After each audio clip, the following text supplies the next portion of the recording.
Hi friends, బాగున్నారండి అందరూని.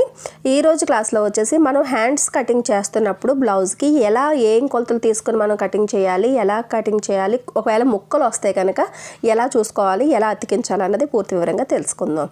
Hands cutting చేసేటప్పుడు first ఎప్పుడు కూడా బ్యాక్ సైడ్ ఆర్మ్ రౌండ్ని, చంక రౌండ్ని ఇలాగ మనం ఇంచీ టేప్తోని కొలుచుకోవాలి. ఇది మొత్తం కొలిస్తే 10 ఇంచీలు వచ్చింది. మీరు ఏ బ్లౌజ్ అయితే కటింగ్ చేస్తున్నారో ఆ బ్లౌజ్కి బ్యాక్ సైడ్ ఆర్మ్ రౌండ్ కొలుచుకోండి. దానికి ఎంతైతే వస్తుందో దానికి 1 ఇంచు తగ్గించి మన హ్యాండ్ కటింగ్ ఫోల్డింగ్ పెడతాం కదా, ఆ 4 ఫోల్డ్ ఉండాలన్నమాట. ఇప్పుడు బ్లౌజ్ అంతా కటింగ్ చేసిన తర్వాత మన దగ్గర ఈ మాత్రం పీస్ అన్నా సరే మిగులుతుంది. ఇప్పుడు నేను ఎల్బో హ్యాండ్స్ కటింగ్ చేద్దాం అనుకుంటున్నా. ఏదైనా సరే ఇదే పద్ధతి, చిన్న చేతులైనా పెద్ద చేతులైనా పద్ధతి ఇదే. ఇప్పుడు ఫస్ట్ మీరు చేతులు పొడవు ఎంత అన్నది చూసుకోవాలన్నమాట. కనీసం నాకు 10:30-11 వరకు అయినా సరే నాకు పొడవు కావాలి. అంటే కనీసం అంటే ఎంత పొడవు కావాలో దానికి 1 ఇంచు ఎక్కువ కావాలి. నాకు 11 ఇంచులు కావాలంటే 12 కావాలి. ఇక్కడ ఒక చిన్న 12 ఇంచుల దగ్గర నాకు ఒక గీత తక్కువ అవుతుంది పొడవుకి. అయినా ఏమీ పర్లేదు, ఒక చిన్న పిసరంత అటు ఇటు అయినా సరే అడ్జస్ట్ అనేది అయిపోద్ది, అంత తేడా ఏమీ ఉండదు. ఎల్బో హ్యాండ్స్కి మోచేతి వరకు నాకు కావాలి. అంటే 11 ఇంచులు పొడవు కావాలంటే 1 ఇంచు పెంచుకుని 12 ఇంచీలన్నా ఈ పొడవు ఉండేటట్టుగా చూసుకోవాలన్నమాట. ఇటువైపు నుంచి కూడా ఇదే రకంగా. ఇప్పుడు రెండిటిని కలిపి ఇలా లైన్ గీసేసి కటింగ్ చేసేసాము అంటే కనుక ఒక స్ట్రైట్గా ఉన్న పీస్ మనకి వస్తుంది 4 ఫోల్డ్ల మీదనే. ఈ పైన ఉన్న పీస్ మనకి ఇప్పుడు అంత యూజ్ లేదు. రెండు వైపులా కరెక్ట్గా ఉందా లేదా అన్నది చూసుకోండి. చూస్తున్నారు కదా, ఇలా 11:30కి నాకు వస్తుంది, ఇక్కడికి వచ్చింది కరెక్ట్గానే. అంటే నాకు ఇది కనీసం 10.5 ఇంచీలన్నా సరే హ్యాండ్ ఉంటుంది అన్నమాట.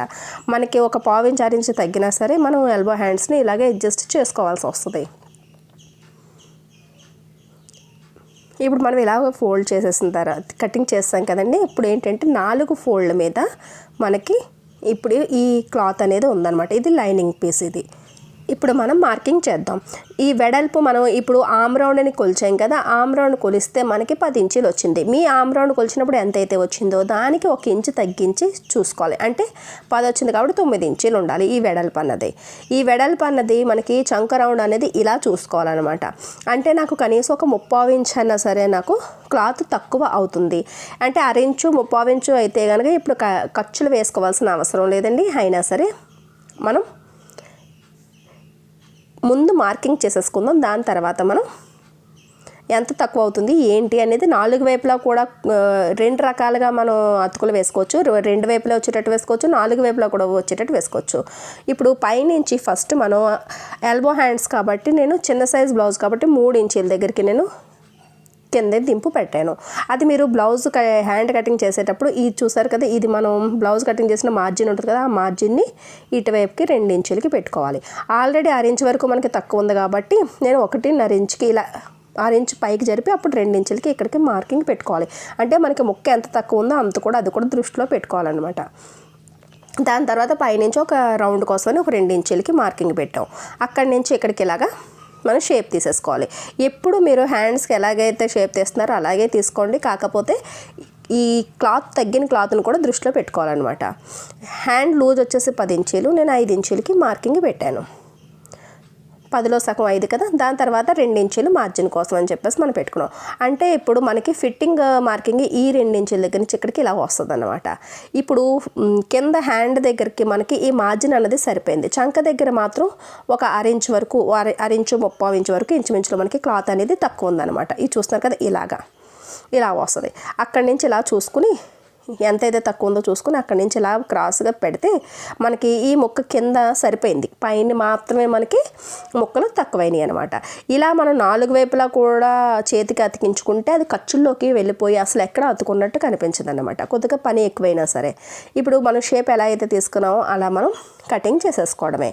చేసుకున్న తర్వాత ఇప్పుడు ఆ 3/4 ఇంచ్ అన్నా సరే మనకి తగ్గుతుందా లేదా అన్నది చెక్ చేసుకోవాలి. అలా చెక్ చేసుకోవాలి అంటే కనుక ఇప్పుడు మనకి షోల్డర్ దగ్గర ఒక 1/2 ఇంచ్ మార్కింగ్ ఇలాగ పైకి పెట్టండి, ఎందుకంటే అది ఖర్చులోకి పోద్ది. అక్కడి నుంచి ఈ హ్యాండ్ రౌండ్ని ఇలాగా ఫోల్డింగ్ దగ్గర నుంచి ఇలా పట్టుకొని ఈ అంచు అంటే ఈ అంచుని ఇలాగా ఒకసారి కొలుచుకోండి. ఇలా కొలుచుకుంటే చూస్తున్నారు కదా, ఆ 1/2 ఇంచు తేడా అన్నది అలాగే ఉండిపోయింది. ఒక అరించు 3/4 తేడా అలాగే మనకి ఉండిపోయింది. ఒకవేళ అతికించకపోయినా మనకి బ్లౌజ్ తయారైపోద్ది, కానీ తర్వాత ఎప్పుడన్నా లూజ్ చేసుకోవాలనుకున్నప్పుడు ఇబ్బంది అయిపోద్ది. కాబట్టి చిన్న పీసులు మనం అతికించుకుందాం. ఇప్పుడు అరించు అతుకులకి కావాలి కాబట్టి అరించు పీస్ మనం ఇలాగ అరించు మార్కింగ్ ఫస్ట్ క్లాత్ మీద చూసుకోవాలి. అప్పుడు అది ఈ అంచు మీదకి ఇలా పెట్టుకోవాలి. అంటే ఇప్పుడు మీకు ఎంత అయితే తక్కువ ఉందో అంతా కొలుచుకొని 3/4 ఇంచు వరకు తక్కువ ఉంది కదా, ఆ 3/4 ఇంచుకి నేను ఇలా మార్కింగ్ పెడుతున్నాను. పెట్టి దాని తర్వాత ఇలాగ క్రాస్గా చూసారా పాత లైన్కి ఇలాగే కలిపేస్తున్నాను అనమాట. ఇలా దీనివల్ల ఏంటంటే ఖర్చులు కింద ఉంది, మనకి కింద క్లాత్ పెట్టాం.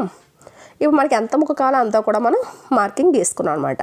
ఇప్పుడు ఈ మార్కింగ్ని ఇలాగ కట్ చేస్తాను అనుకోండి. ఇది ఆల్రెడీ నేను మార్కింగ్ చేసింది 2 పొరల మీద ఉంది. ఇంకొక 2 పొరల మీద ఇంకొక 2 పీసులు కటింగ్ చేస్తే 4 పొరలు వస్తుంది అనమాట. ఈ రకంగా ఇలాగ మనం ముక్కలు కటింగ్ చేసేసుకుని ఇది పెట్టుకోవాలి.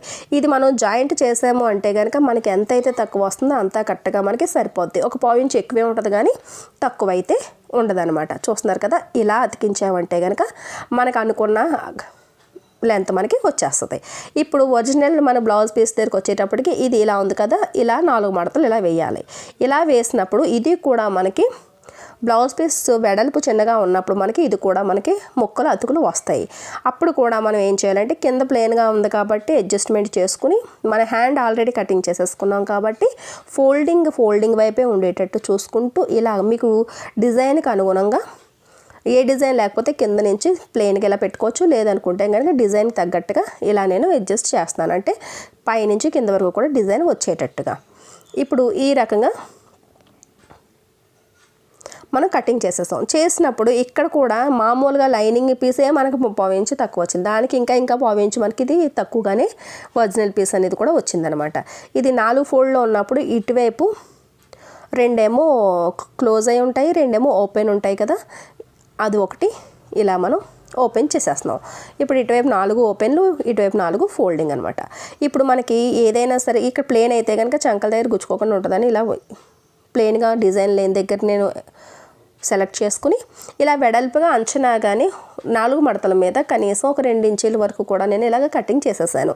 ఇది నేను పెద్ద ఎక్కువగా కొలవలేదు, ఎందుకంటే మామూలుగా మనకి లైనింగ్ పీస్ మనం చక్కగా కొలిచి తీసుకున్నాం కాబట్టి ఇది అంచనాగా కూడా మీరు కొద్దిగా వెడల్పుగా ఎక్కువగానే తీసేసుకోండి. ఇప్పుడు స్టిచ్చింగ్ చేసేటప్పుడు ఏం చేయాలనుకుంటే ఈ చిన్న పీసులు ఉన్నాయి కదా, ఇవి చిన్నవే కదా అని వదిలేకుండా అతికించుకున్నాం అనుకోండి మనకి బ్లౌజ్ ఫిట్టింగ్ కూడా బాగుంటుంది. రేపొద్దున ఎప్పుడైనా సరే మనకి బ్లౌజ్ లూజ్ అయితే కుట్లిప్పుకోవడానికి కూడా ఉంటుందన్నమాట. నేను ఒక హ్యాండ్ ఎలా స్టిచ్చింగ్ చేసుకోవాలనేది చూపిస్తాను. ఇది స్ట్రైట్గా ఉన్న పీస్ని ఇలా పెట్టుకుని చక్కగా చూస్తారు కదా, ఏదో ఒకవైపు పెట్టుకోవచ్చు. లైనింగ్కి రాంగ్ సైడ్ రైట్ సైడ్ అని అంత ఇబ్బంది ఏం పడవసరం లేదు. ఇలాగ మనం అతికించేసుకోవాలి. పైనుంచి స్టార్ట్ చేయాలి కుట్టు, పైన వైపు మాత్రం సమానంగా ఉండేటట్టు చూసుకోవాలి. దాని తర్వాత టాప్ స్టిచ్ అనేది పైనుంచి ఇంకో కుట్టు వేసేసుకోవాలి. ఇప్పుడు మాత్రం రెండో వైపు మాత్రం ఉల్టా సీదాలు చూసుకోవాలి. అటువైపు కుట్టు వచ్చింది చూసారా, ఇటువైపు ఇది కూడా ఇటువైపే కుట్టు వచ్చేటట్టుగా చూసుకుని ఇటువైపు ముక్కను కూడా ఇలాగ అతికించేసుకోవాలి. చూస్తున్నారు కదా, పైవైపు సమానంగా పెట్టి కిందనే ఎంత ఉంటే అంత పొడవు నేను కుట్టేస్తున్నాను. దాని తర్వాత ఇలా మడిచి పైనుంచి ఒక టాప్ స్టిచ్ వేసేస్తున్నాను. దీనివల్ల ఏంటంటే కుట్లు కూడా విడిపోకుండా ఉంటాయన్నమాట. ఇప్పుడు మనకి ఈ పీస్ కూడా ఖర్చులు వచ్చాయి కాబట్టి ముక్కలు వచ్చాయి కాబట్టి ఇటువైపు కూడా ఇలాగ 2 వైపులా కూడా మనం కటింగ్ రఫ్గా కటింగ్ చేసి ఉంచుకున్నవి ఇది కూడా సేమ్ అదే రకంగా ఉల్టా సీదాలు చూసుకుని చూసారు కదా, ఇక్కడ వర్క్ వచ్చింది ఈ బ్లౌజ్కి రాంగ్ సైడ్ వైపుకి కుట్లు వచ్చేటట్టుగా చూసుకుంటూ 2 వైపులా కూడా ముక్కలు సేమ్ ఇదే పద్ధతిలో ఇప్పుడు ఫస్ట్ మనం ఎలాగైతే లైనింగ్ పీస్కి అటాచ్ చేసామో అదే పద్ధతిలోనే ఒక పాదం ఖర్చుతోని అందంగా అటాచ్ చేసేసుకోవాలి. దీనికి కూడా టాప్ స్టిచ్ వేసుకున్నారు అంటే ఇది ఆల్రెడీ మనకి తక్కువే ముక్క పడింది కాబట్టి ఖర్చులోకి వెళ్ళిపోద్ది కాబట్టి ఏమీ కనిపించదు, స్ట్రాంగ్గా కూడా ఉంటుంది. ఇప్పుడు ఇది ఎగుడు దిగుడు ఉంది, దీన్ని ఇప్పుడు మనం సరి చేయవలసిన అవసరం లేదండి. ఈ ఒరిజినల్ పీస్కి రాంగ్ సైడ్ వైపు కింద మాత్రం మనకి కరెక్ట్గా ఉంది కదా, ఇది చూస్తున్నారా, ఇది ఒకటి గుర్తుంచుకోండి. లైనింగ్ ఎప్పుడు కూడా ముక్కలు అంటే రాంగ్ సైడు లోపలికి వెళ్ళిపోయేటట్టు ఇలా పెట్టాలి. చూసారా, ఇలా పెట్టారనుకోండి, మీకు నేను రివర్స్ చేసి చూపిస్తాను చూడండి. ఇలా తిప్పేనా, ఇప్పుడు కుట్లు అనేది లోపలికి వెళ్ళిపోయినాయి అంటే మనకి లోపల వైపుకి వెళ్ళిపోతే ఇటువైపు మనకి రాంగ్ సైడ్ వైపు కూడా ఈ లైనింగ్ పీస్ అతికించిన కుట్లు కనిపించమన్నమాట. ఇప్పుడు ఇలా లైనింగ్ అంతా చుట్టూ కూడా మనం అతికించేసుకోవాలి. మనకి లైనింగ్ కొలతలు కరెక్ట్గా ఉన్నాయి కాబట్టి మన ఒరిజినల్ బ్లౌజ్ పీస్ మీద ఇలా పెట్టి లైనింగ్ అంచంటే కుట్టుకుంటూ వచ్చేసారనుకోండి, లైనింగ్ కన్నా ఎక్స్ట్రాగా ఏమైనా ఉంటే కనుక బ్లౌజ్ పీస్ని దాన్ని ఇలా కట్ చేసి తీసేసుకుంటే మనం అనుకున్న షేపు మనకి కరెక్ట్గా వచ్చేస్తుంది అనమాట. ఈ రకంగా ముక్కలు అతికించుకోవాలి. ఇది ఒక పద్ధతి అనమాట. రెండో పద్ధతి ఏంటంటే ఒకవైపే తక్కువ ముక్కలు ఉండి ఒకవైపు అతుకులు లేకుండా ఉండవు. దానివల్ల ఏంటంటే ఒక్కొక్కసారి బయటకి కనిపిస్తూ ఉంటాయి. ఇదైతే అసలు రెండు వైపులో కూడా ఖర్చులకి వెళ్ళిపోతూ ఉంటాయి. ఇలాగా చూసుకుని అడ్జస్ట్మెంట్ చేసుకుని హ్యాండ్స్ అనేది కటింగ్ చేసుకోవాలి. సరేనండి, వీడియో నచ్చినట్లయితే ఒక లైక్ ఇవ్వండి, సబ్స్క్రైబ్ చేసుకోవడం మాత్రం మర్చిపోకండి.